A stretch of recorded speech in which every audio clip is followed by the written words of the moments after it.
Yes. So here we have the structure. There hasn't been any change since the inception of this pattern. So there are 100 questions and you have 100 minutes to solve those. Obviously, there is no negative marking and you get 1 point each for every correct answer.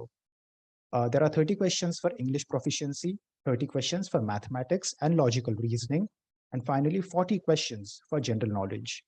There is a sectional cutoff that is for GK, it is 35%, which comes down to 14 marks.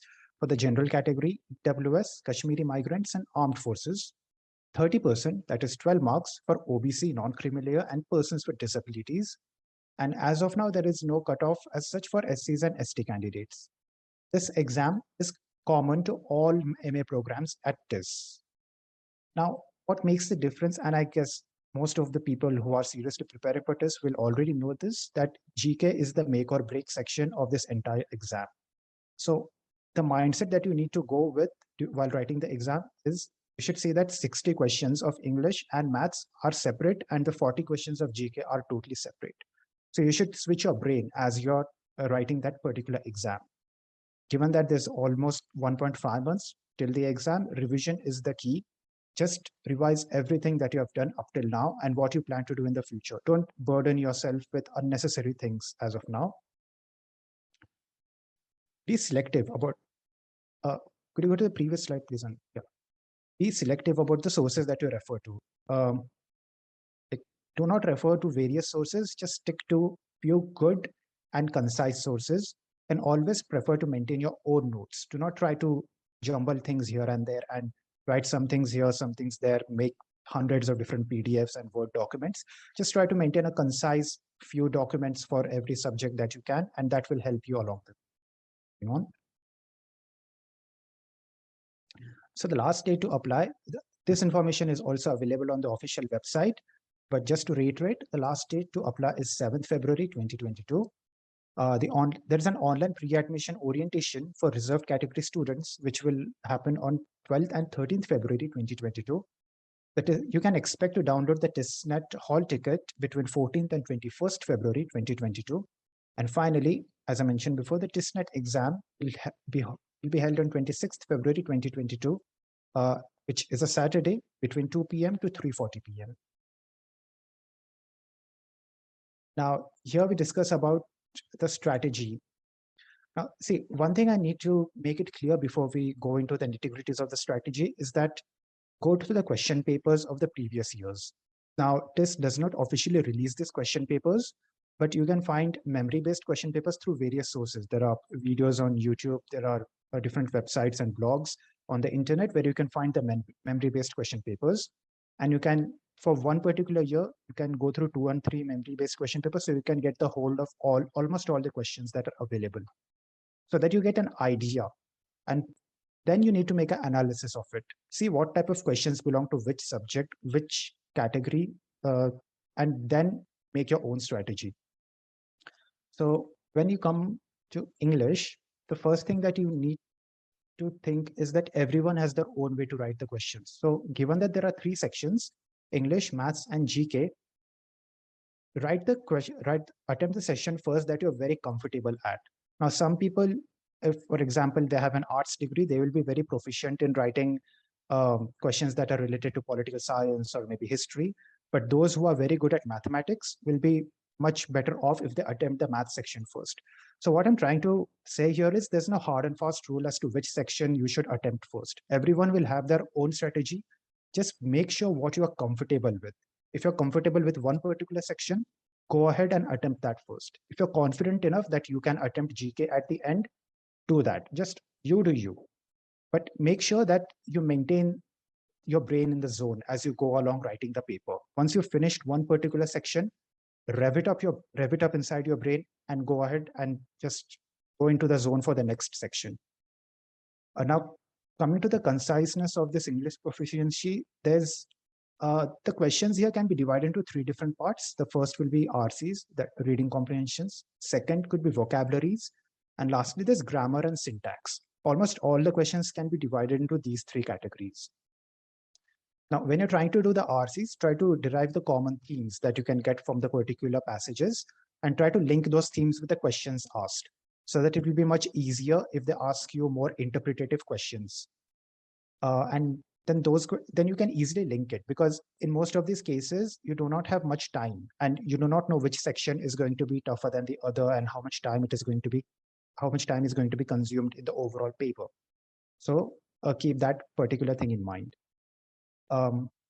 Frankly, the difficulty of the grammar stuff asked, grammar and syntax questions asked, isn't that high. So if you have studied your Wren and Martin in high school, then I guess that will be more than enough to do this. When it comes to vocabulary is something that is similar to GK. There can be questions with synonyms or antonyms, can be like you just have no idea about them. So in those cases, try to make an educated guess about what could be that particular answer to that question. If you do not know the answer, don't just haphazardly tick something that you think might be correct. Try to, attach some kind of logic into the answers that you're trying to come up with. Moving on. Maths. Now, this section isn't much different, and I think most people would say that this is almost similar to CAT, or actually the difficulty of this section is easy to moderate and lesser than CAT is what we personally feel. But one thing I would like to reiterate is don't restrict yourself to a particular weightage. Like, for example, last year, once you'll find out once you do the question paper analysis, last year the DI was hardly present in the paper and more stress was given to the arithmetic part. Whereas 3 years ago, DI had many lengthy questions based upon it, and it had a lot of calculations. So go through the papers and see what you need to be prepared for. So don't think that if you can just skip DI or if you can just do DI, then that is what will come short. It's not that. Secondly, try to practice questions with more quirks. Try to practice a variety of questions. Make yourself comfortable with the questions so that you do not have to think on the spot and you are not, put in a tough position while solving the papers. Now coming to this particular section, there's a trend we see in TIS. For example, topics like logarithms and statistics, clocks and calendars, these are the things that will only be asked in TISnet. So make sure that you prepare all these things in advance. And if you visit the official website of TIS, then you can see that the particular portion given for maths as well. So try to do your permutations and combinations, probability, speed and time, percentages, etc., that you would have done for any other B-School entrances as well. Try to learn very quick techniques. For example, try to learn alligations or mixtures, because that worked well for me. And I didn't have to, spend my time making those lengthy calculations of ratio and proportion and all. So try to find those quick shortcuts if you can, because the time is less and you need to solve a lot. What else? Now, see, as I mentioned before, these questions will be easy to moderate. So this is basically into your hands. So if you start preparing like even 3 or 4 months before the exam, then I think that should just give you plenty of leeway to acquaint yourselves with the difficulty of this exam. So I'm guessing try to maximize your marks here. No matter what you do, score as much as you can in this section, because let me tell you, this isn't that hard. Like out of 30, try to get at least 25. And believe me, you'll be good to go. Next section, please. Okay, now here we address the main part of this entire TISnet. So most people ask me that what they need to prepare for, like, what is the weightage of static or current affairs? And frankly, let me tell you, there's no such weightage. 1 year static GK will be in abundance, whereas the next year you will find more questions based on current affairs. So do not just throw out the concept of weightage right from the beginning. And so when you're doing static GK, pick out different subjects and try to build baskets in it.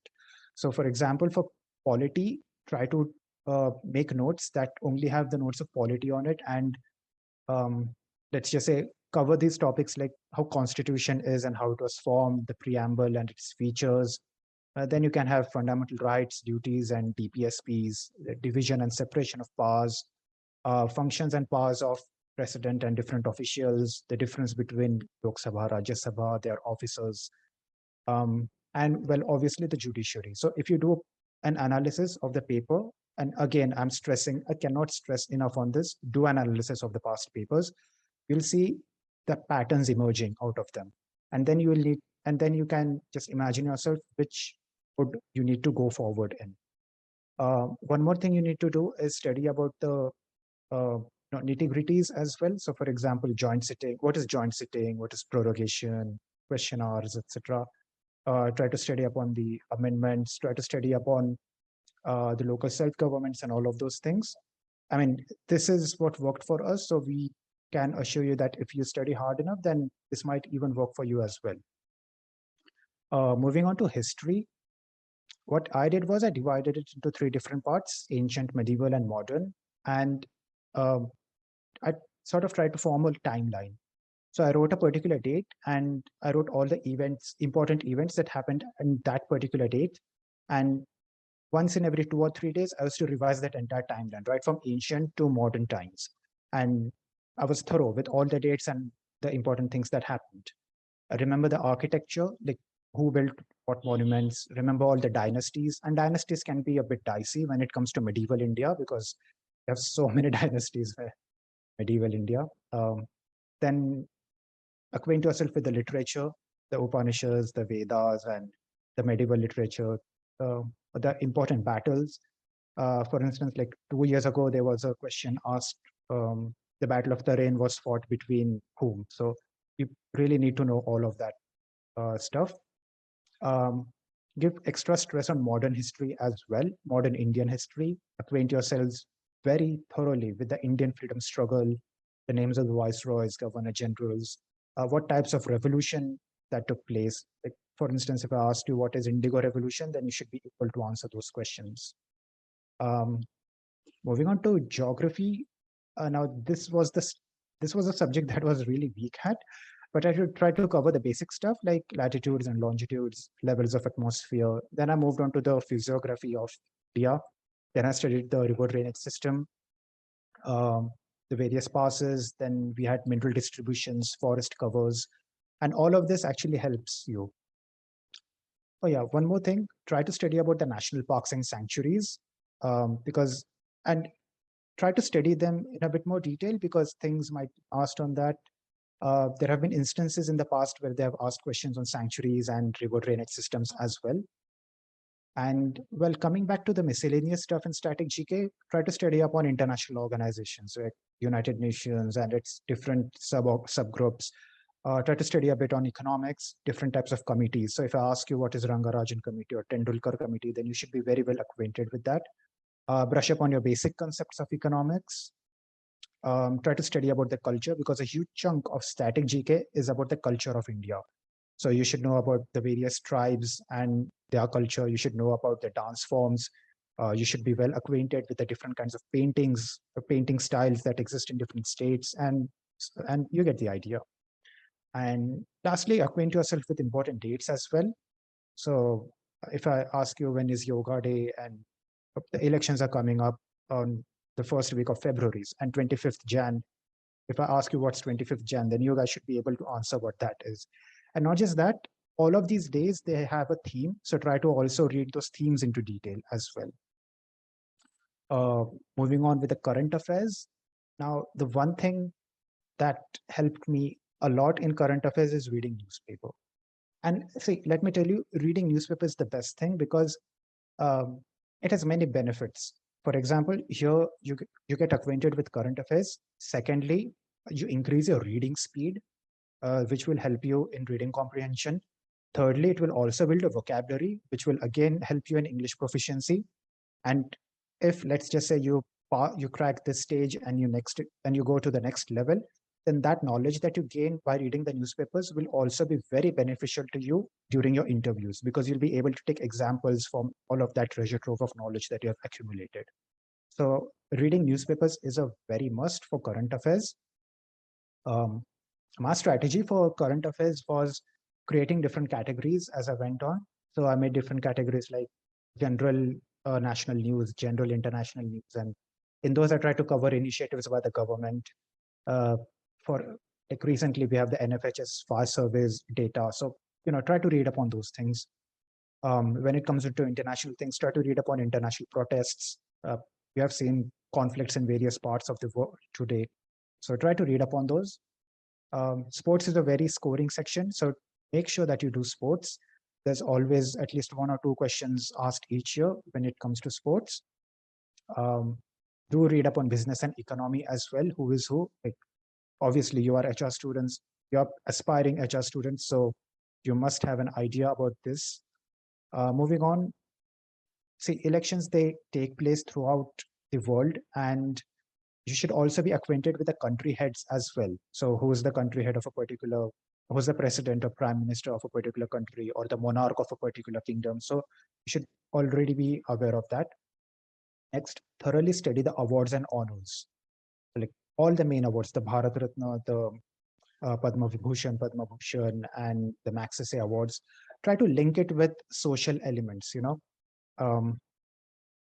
like for, see, this overall is a social science institute. So whatever you try to read it, try to link it with social science. If you think that that particular award, that particular award is given to a social worker, then try to link it, moving on, try to read up on science and technology as well, as we are living in a pandemic, and coronavirus is, it's a part of our life now, and there's everyday innovations happening in this particular field. There's new vaccines coming up, there's new types of medicines coming up, there's new types of treatments coming up, and then there's advent of cryptocurrency, blockchain, etc. So make yourself acquainted with science and technology as well.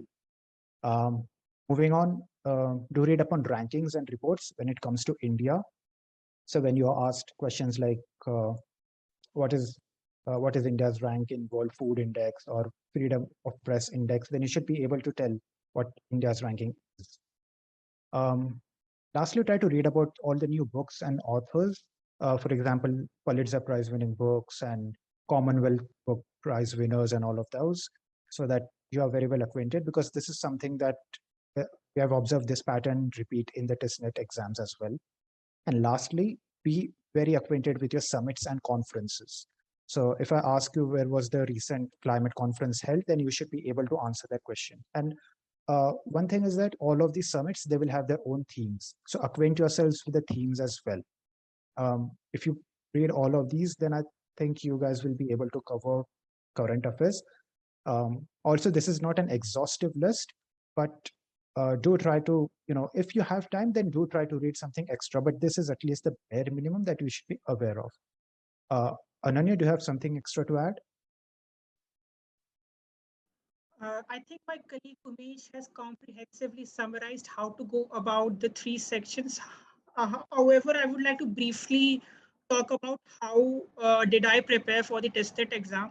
So personally speaking, I was a management aspirant, and I was thoroughly well versed with the English and the mathematics part. For English, I was always worried about why do I always get the reading comprehension answers wrong. But then I realized that maybe I was not reading the right thing, or maybe I fell to the traps, to the nuances that the question setter actually places in those options. For example, if in the RCs it is mentioned that X is one of the X could be a solution to this problem, then in the options, one of the options used to be only X could be the solution to this problem. So these extreme words like only leads, it's actually a trap set by the question paper. So I would suggest to look for these trap words which those question papers set and try to eliminate options in the reading comprehension section. Then mathematics, well, there's a stigma amongst the non-engineers that mathematics is something that they are not comfortable with, and hence they might not be able to score as much as compared to engineers. But let me tell you, being a non-engineer, this is just a stigma. This is not the truth. Uh, as per the tested syllabus, mathematics aptitude is tested up till class 10. So that is something which is common amongst the engineers and the non-engineers. So this should be the least of your worries about this myth which is prevalent amongst the aspirants. So what did I do for mathematics? I prepared a notebook where I had formulas from all the chapters, and I used to go through these formulas every other week just to acquaint myself. And because this is you get 100 minutes for 100 questions, so you have to be on your toes. You cannot take uh, more time for solving one questions, and that is why it is important to remember shortcuts and formulas for solving mathematics questions. And finally, when it comes to general awareness, well, I always had the impression that this section is not made for me since I'm not a UPSC aspirant. And maybe I should give up on attempting TISNET as an examination. But then I realized that, okay, I mean, I could do that because this is something which excited me to know about the world and the India, to know about the geography, history, the political science, our constitution. So these ignited curiosity within me, and slowly and gradually, I began my preparation for general awareness. It's okay, even if you have not been reading newspapers until now, it's perfectly fine. You can go through various internet sources. There are compilations of GK for the last 1 year. Do study them, memorize them. What I used to do that I used to have PDFs and I used to mark important points in the PDF so that I remember whenever I go through them again and again. So this is something which increases your retention. And as the day approaches to the examination, this is something which would greatly aid for the general awareness section. So this is what I have done. Okay, so as discussed before, but this section is still important.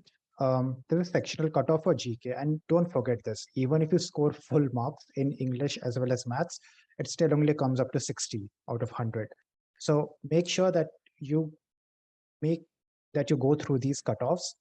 Again, it's 35% of 14 marks for open EWS, Kashmiri migrants and armed forces, 30 or 12 marks for OBC and PWD, and there's no sectional cutoff as of yet for SCs and STs.